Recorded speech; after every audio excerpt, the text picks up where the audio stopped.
The thrill is mine. No, please. You rolling? Yeah. Okay. Well, Bill Paxton, welcome home. Bobbie, it's great to be home. It's great to talk to you. Always a pleasure. You know, you were just saying a little bit ago that you grew up watching me because you're from Fort Worth. Let me just give that again. I was born and raised in Fort Worth, and I grew up watching the Bobbie Wygant show, and it's a privilege and an honor to be being interviewed by you, and it's great. It's great to see you. But see, the thrill is mine because it's so great to see local people go to Hollywood and make it big, see? Well, yeah, you know, it was a dream I had as a boy to go out there. I guess I was influenced by my dad. He took my brother to a lot of plays and movies, probably more than baseball games and such. And but it's so bizarre. If you would have told me when I was watching your show, I remember years ago I worked for Sissy Spacek's husband, Jack Fisk. I was a set dresser when I first went out. I remember when Sissy came back and she was on your show, and I was back in Fort Worth, and I was watching it, and I thought to myself, she's made it. She's being interviewed by Bobbie Wygant. I mean, come on. I remember that first interview I did. The legend becomes you. Thank you very much. Well, now I must give you double congratulations because you have your directorial debut with Frailty, and you're the star. You play the father. And it's just one heck of a picture, Bill. Thank you. And Thank I'm you. so proud of you. Your direction is right on. Well, it was something I'd wanted to do for a long time, and I can't take all the credit here. I had a great screenplay written by Brent Hanley, who hails from Grand Prairie. I had these great Texas actors who got involved and supported me, particularly Matthew McConaughey, who by signing on to play the other role with me really got the picture made.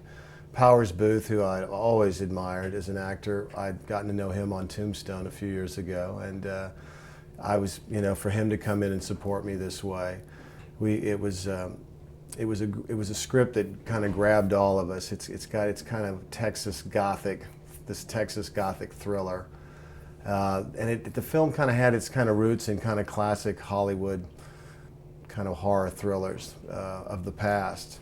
Movies that I grew up seeing, like Hush Hush Sweet Charlotte and Whatever Happened to Baby Jane. It was a great actor's piece, but this movie creates its scares and its tension, as you know, through kind of characters that you really start to identify with, and it kind of turns its screws very slowly, but it's very effective. I like to preface that the movie's not a slasher film, but it does scare the hell out of people. It scared the hell out of me, and it's a movie we're all very proud of. Did you know the writer, and is that how you got the script? No, I read the screenplay, and it was all set in Texas, so I figured he either was from here or had lived here, because it was very well drawn. The landscape and the characters and all the details and the way the characters spoke. And when I met Brent, and I wasn't that surprised that he was from down here. And I was freaked out. Originally I was approached to play the father and co-produce the film. Then I thought, I've been looking for something to direct. And when I did Traveler a few years ago, that was a forage into directing. I produced that picture, and it was kind of a little road picture with Juliana Margulies and Mark Wahlberg.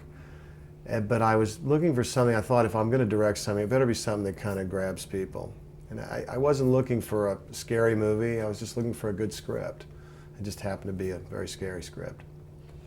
When you were talking with them about being co-producer and playing the father, it's my understanding that you asked if you could be the director.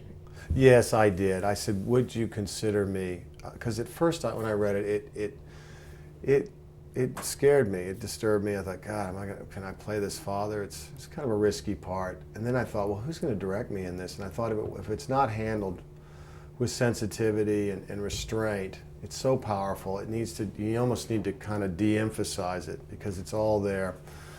I thought this could end up being kind of a movie kind of made for shock value, and I didn't want that. So I asked David Kirshner, the producer, would you consider me, if I play the father, directing the piece as well? And he thought, if you can bring another element, he said, okay, what's your take on it? I told him I wanted to do kind of a real kind of classical take on it, where most of the horror is just implied. You lead up to the moment where the axe is coming down, but most of the scares are from the sound effects. I mean, you really hear what it sounds like, and the music. But I've always found that horror or suspense, a lot of it is stronger in the mind's eye than if you graphically try to show everything. And he said, okay, if I like where you're coming from with this, but I think we're going to need another element to really get this thing over the goalpost. A lot of studios had responded to the writing of the script, but were just a little hesitant. And as you know, if you can put together a kind of an irresistible package of talent with a good script, then it's a lot easier to get the movie made. So Lionsgate, once Matthew and I decided we would both appear in the picture, they came in to fully finance it. And they were great. They really, this is risky material and taking a chance on me. I'm not a proven quantity as a director. And they gave me almost complete autonomy. I really had creative control of the film. Is this going to push you into more directing? Yes, I hope so. I hope so. We've gotten some 2 great reviews in Variety and The Hollywood Reporter, and kind of a great vindication. And I have a script I'd like to do next. It really depends on if I can get a cast I have in mind. But again, I'm going to kind of try to do what I did. Things get so bogged down, as you know, in development. You have a script and you're trying to get it made, and it can take years to bring something to the screen. And so I've got a kind of a formula because of all of my associations with people in California. I'm able to approach actors and stuff, and so my plan is to find a script I really want, see if I can get some talent that maybe means something to the studios, and then just say, would you like to produce this? And try to cut through a lot of red tape. This movie we got set up very fast. Once we all decided we were on board, the studio jumped in. We had 10 weeks to prep it, and we just jammed with it. And you shot in what, 36, 37 days? 37 days, and then I had 2 days of pickups. I went up to the movie is all set in East Texas and Dallas, and but filmed in California. All filmed in California. Now I really wanted to shoot the movie in Texas. I never had the choice. It was basically you can make it here or in Canada, and I thought, well, I'd make it in California. There's been so much runaway production up there, and I got to say, my first Hollywood movie, I kind of wanted to direct in Hollywood. We built sets on a sound stage. The interior of Dad's house, where a lot of the action takes place, was a set. And we went up to Bakersfield for a day to shoot the old barn where I see the magical axe, and or what I think is the magical weapon. It's disturbing. It's not for everybody. It's not for everybody. I think if people who like movies like The Shining, this movie definitely has its roots in kind of classic Stephen King, who is endorsing the film. I got him to see it early on, and I said, God, if anybody could respond and support this film, it would be Stephen King, and he did, and I was thrilled by that. And they're actually using a quote of his, unique, thought-provoking, edge-of-the-seat entertainment. Of course, I knew that without looking. I'll second that. I'll second that. I'm going to have it tattooed. But so it's been great getting that kind of support on the film. You have 2 young actors, these Yes. 2 boys, who play your sons. They are wonderful, and I don't think anybody has ever seen them before, have we? No, not really. I think the older boy was in something called My Mom Dated a Vampire. It was one of these Disney, I think, after-school movies. And the younger boy, I think, had been in what we call, industrial films, educational films. And we did a big talent search. I knew Matthew was going to be involved. I went right to Powers. I just, they were offered their roles. Luke Askew plays the sheriff. I just offered that to him. I read, Dirk Cheatwood, who's young Griffin Hull, Agent Griffin Hull, the young subordinate. He was in U-571. So I just said, hey, Dirk, you got to play this part. But the 2 boys were crucial to the movie, especially the older boy, played by Matt O'Leary. His performance really is the center of gravity of this movie, and without a strong portrayal and a very believable portrayal, I wouldn't have really had as strong a film. And gosh, we had talent people looking around regionally in North Carolina and down here and in the Midwest.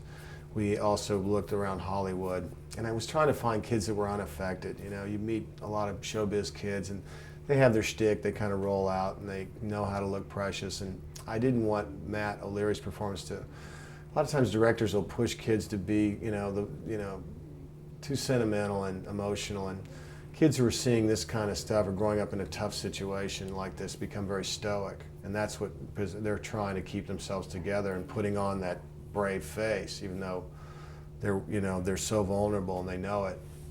And I love his performance. He asks for no pity in this performance, and he's so heroic because he's sticking around. He knows he's pretty sure Dad's gone to the loony bin. They should be putting Dad in Rusk, but he has to stay because his younger brother won't leave. So there was a real heroism to that, and he really, but that's really where I guess the tension and the suspense really derives from the children in this situation.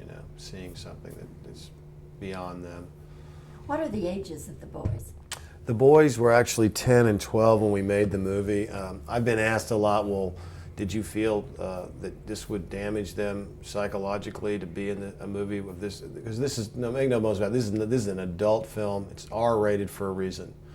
But when you think of movies like The Exorcist with Linda Blair, or Taxi Driver with Jodie Foster, I mean, these are very intense movies. Believe me, those two movies are much more graphically depict violence than my film does. But these are, again, those were adult films as well. I was more worried about the boys. I talked to their parents when I decided to cast them. I said, look, I want to use your sons in this movie, but I'm not worried that the movie is this intense subject. It's for adults. And on the set, everything it's a plastic axe, and I mean, I don't want to diffuse the horror, the intensity, but these kids are running around having a ball, and it was more, I had to get them to be serious more than anything else. That was probably 9/10 of my direction, was just trying to get them to sit still so we could get the shot. They're 10 and 12 years old, they're on a movie set, they're running around, les enfants, terrible. And but I was more concerned about putting them through the Hollywood machine. These kid actors come along, and so few of them are able to make the transition as they become young adults. And it's like they want you while you're the cute kid, and then you go away for the summer and you grow a foot, and suddenly you've got acne, and they don't want to know you.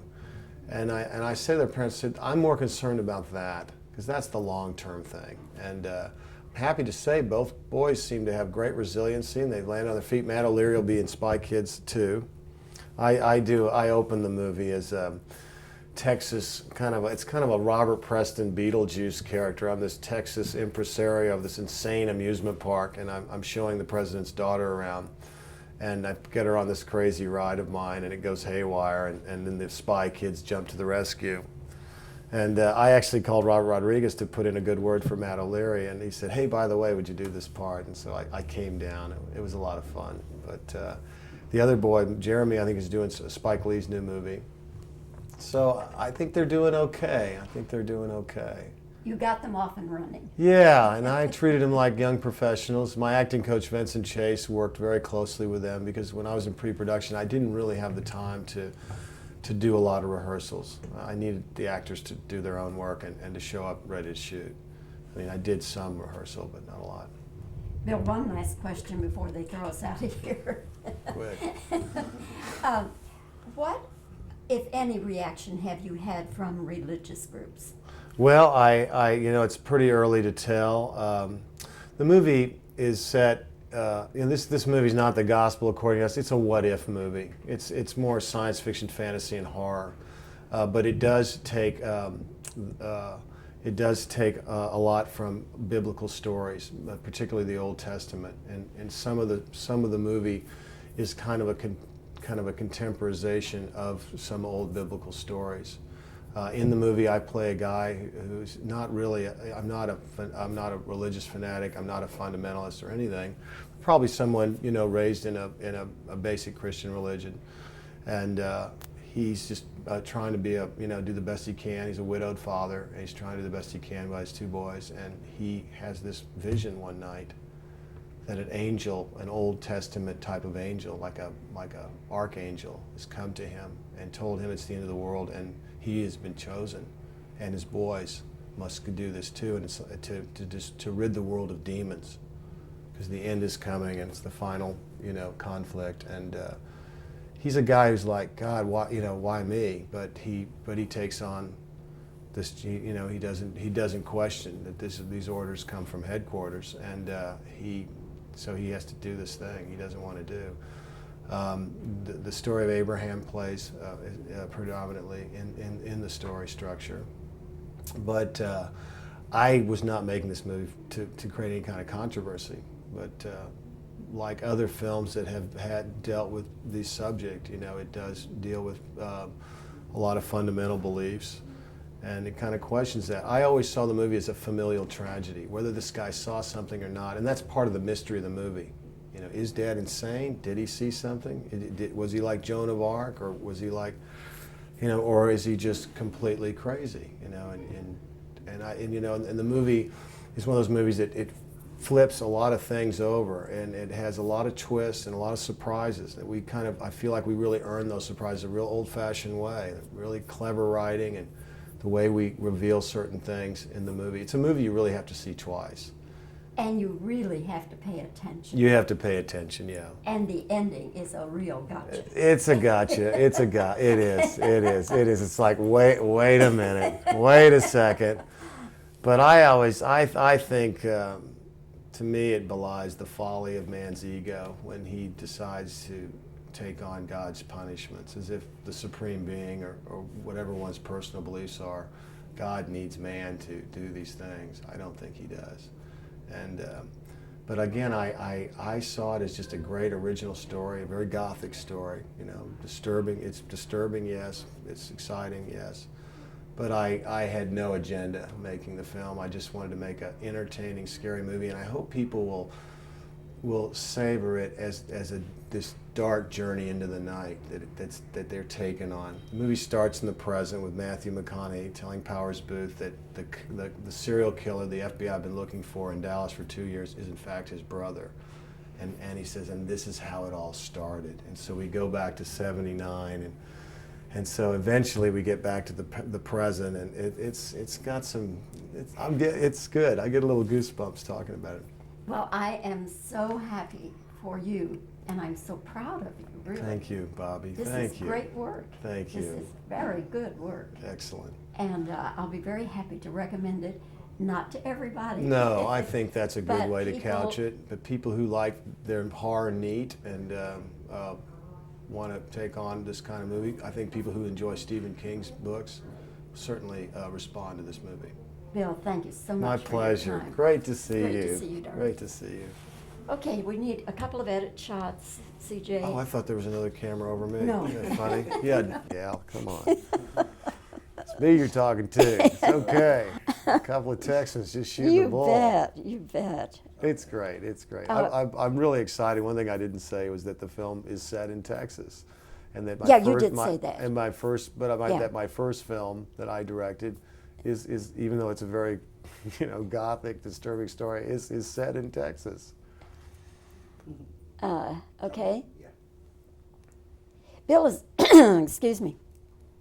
Bill, as I understand it, you asked to direct this picture. I did. I was sent the script to see if I'd be interested in playing the father, and producing it with David Kirshner. I read it and I thought, well, I love the script. It scared the hell out of me, but I thought, who's going to direct me with this? Okay. Just throw me my cue, baby. Come on, let's joust. You ready? Okay. What are the ages of the boys? The boys were 10 and 12 at the time. The film was shot just a little over a year ago, so now I think they're almost 12 and 14. Okay, that's fine. All right. What concern did you have about using young boys in these roles in this film? I was concerned about how I would depict the violence in the movie, so I kind of opted to be more restrained and imply what's happening in some of the more horrific scenes of the picture. Okay. How would you describe your character? Gosh, I guess just a regular guy, an everyman in this little town. I'm a widowed father. I work as a mechanic in a nearby town. I'm kind of doing the best I can. Do you anticipate that some? That's Yeah, not the no, way- I remember what you were saying. Yeah. Okay.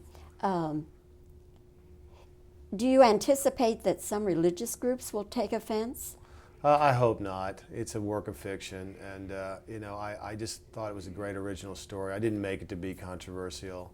It does have its roots in Old Testament biblical stories, like the story of Abraham, which is in the movie. Okay. All right. Let me just check Go this ahead. one Yeah. second. Okay. Is Thurman a real town in Texas? No, it's actually I didn't think it supposed was, to be but that's Tyler. okay. So All right. I it was Tyler in Okay. the script, and I changed it because the Rose Garden. It's Yes. supposed to be the Tyler Yeah, Rose Garden. Tyler Rose Garden. Okay.